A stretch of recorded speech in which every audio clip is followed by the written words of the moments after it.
good? It's Sam here, and I'm on my way to the gym. It's a 6:34 on a Thursday, and now that I've had a day with this F-150. This is a 2018 F-150, and I just wanted to give my thoughts on this vehicle since I've been driving it around for a day now. It's a nice truck. Very nice truck. Very smooth ride. The acceleration is not as smooth as the ride is, if that makes sense. There's a distinction between the acceleration, like the power curve, say below maybe 20 to 30 miles an hour. It doesn't seem, and that's normally where you feel like the real bite of power curve, but I don't know if it's getting into gear or what it is exactly, but it just doesn't feel smooth at that moment. But the car feels super nice. One of the tiny little things that stuck out to me was actually the steering wheel. The steering wheel from front to back, meaning from this side of the steering wheel, which is facing me, to the back side of the steering wheel, and it even has this little bit of the ribbing across the rear. So the front towards me as well as the back towards the speedometer and the dash is actually a little bit wider.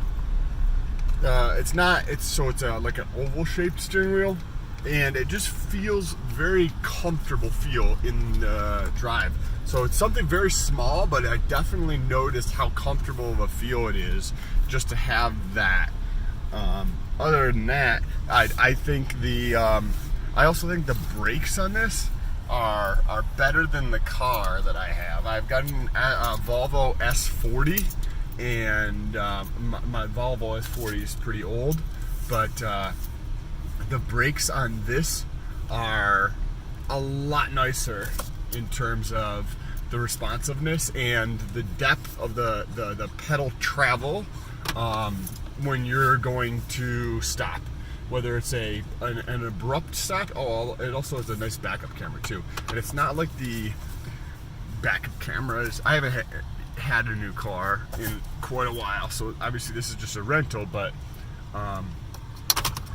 the backup camera is not one of the ones where it's super granular. It's like a 120 or like a 420 in terms of the quality, like a 1080p. This is like a 420, so it's super granular. That's not the case. The actual camera on here looks really decent. So let me just see if I can show you here.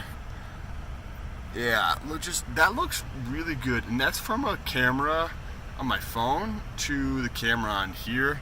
Another thing I noticed with what's up, buddy? Another thing I noticed with this is the actual bezels around the mirror. Something very small, but the bezels around here are actually a lot smaller than a lot of the mirrors that I've seen. I like that. I do like the Tesla mirrors, which actually don't have any bezel at all in them, and I think that is definitely going to be the way of the future. The ones that I've seen in the Teslas, and I'm sure other cars have seen them, I just haven't paid close attention. There's zero bezel, so this is just actually a mirror, and this lip is completely gone. I think that is the way of the future. And the other thing is, this truck is a very nice truck.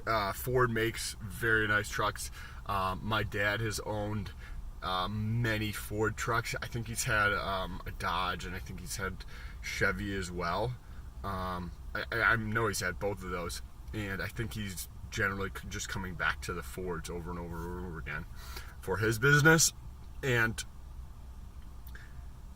I like Ford, but if Ford doesn't get their shit together when Tesla comes out with their pickup truck, oh man, Ford's just going to get completely and utterly annihilated, like 1,000% destroyed. If you don't think so, go to test drive a Tesla. It's free. Just go to their website, look up their location that's near you, and go test drive a Tesla, one of the cars or the X. So the S, the X, or the Model 3, and just feel how nice those ride. Go drive the X. That might get you the closest comparison.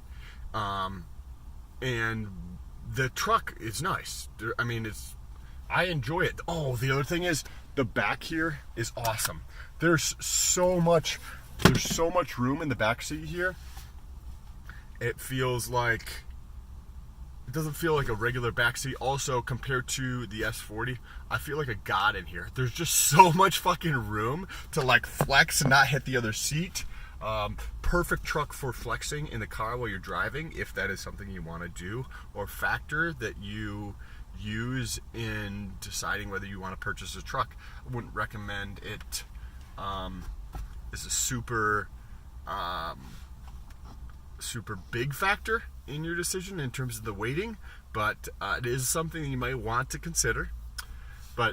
So go drive a Tesla, and once you see that, and you ride around in it, and then you drive in a regular ICE vehicle, you realize how much further ahead Tesla is. Think about when the first iPhone came out, and then how long it took other companies to kind of catch up, and in terms of the actual phone and the software. And some say that on the software front, other companies still haven't caught up. On the hardware front, I think Samsung makes a really excellent phone. I don't have a Samsung, but I think in terms of the build quality, Samsung makes a nice phone. Now, think of like that.